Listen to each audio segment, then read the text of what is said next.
Get ready for a shocking truth. September is actually the worst month for stocks. Yes, you heard that right. Not October, as many might assume, given the history of major market crashes occurring in that month. But don't panic just yet. Your investments in growth darlings like Palantir and Nvidia might be in for a bumpy ride. But there's more to the story. Believe it or not, September has historically been the weakest month of the year for stock performance. With the Dow Jones Industrial Average, the S&P 500, and the Nasdaq Composite all posting their worst average returns during this period, according to Dow Jones data. On average, the Dow suffers a 1.1% decline, the S&P 500 falls 1.1%, and the Nasdaq Composite drops 0.9%. But here's where it gets interesting. Small cap investors have something to brag about, as September is only the second worst average return of any month for the Russell 2000, with an average decline of 0.6%. So does that mean investors are in for a rocky ride next month? Not necessarily. It's been a roller coaster year so far for the stock market, but major indexes are all holding solid gains heading into September. Palantir and Nvidia, in particular, have done well. Still, investors should be on their guard. History weighs heavily on market psychology, and October's reputation for major crashes can't be ignored.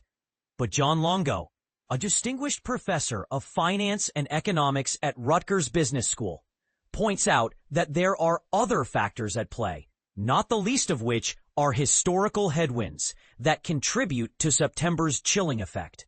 The crash of 1929 began in September, so some people have that month at the back of their minds as a bad month for stocks, he says.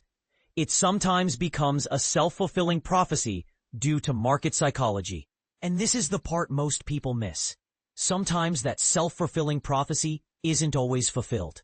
In September 2024, the S&P 500 rose 2%, the Nasdaq gained 2.7%, and the Dow Jones Index climbed 1.9%.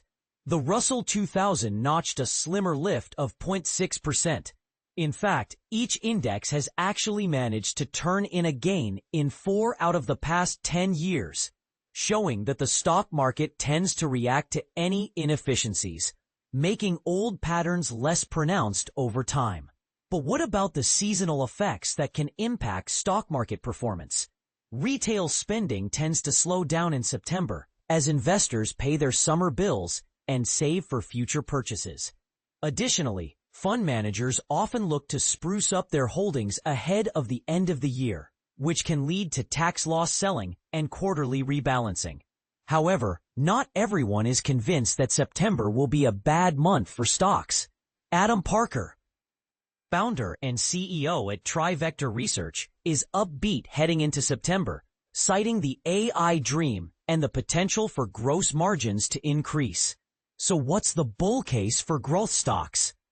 CFRA Sam Stovall notes that defensive sectors like consumer staples, energy, healthcare, utilities, and communication services tend to hold up well in September, while information technology, communication services, and consumer discretionary are areas to watch over the next 12 months.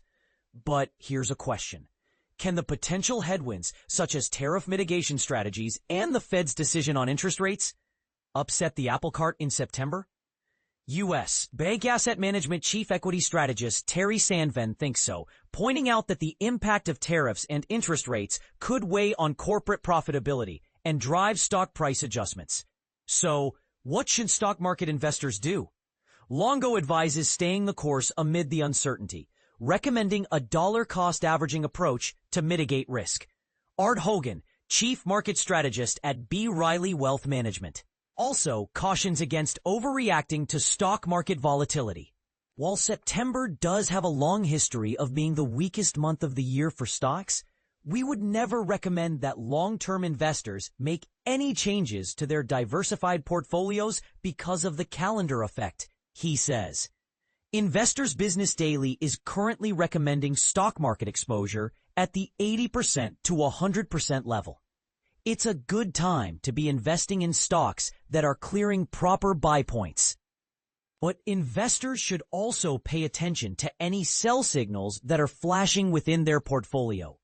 Common defensive sell signals include breaches of the key 50-day moving average.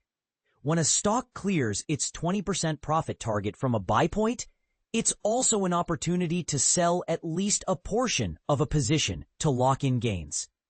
Now, we want to hear from you.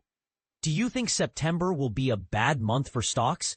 Or will the bull case prevail? Share your thoughts in the comments below.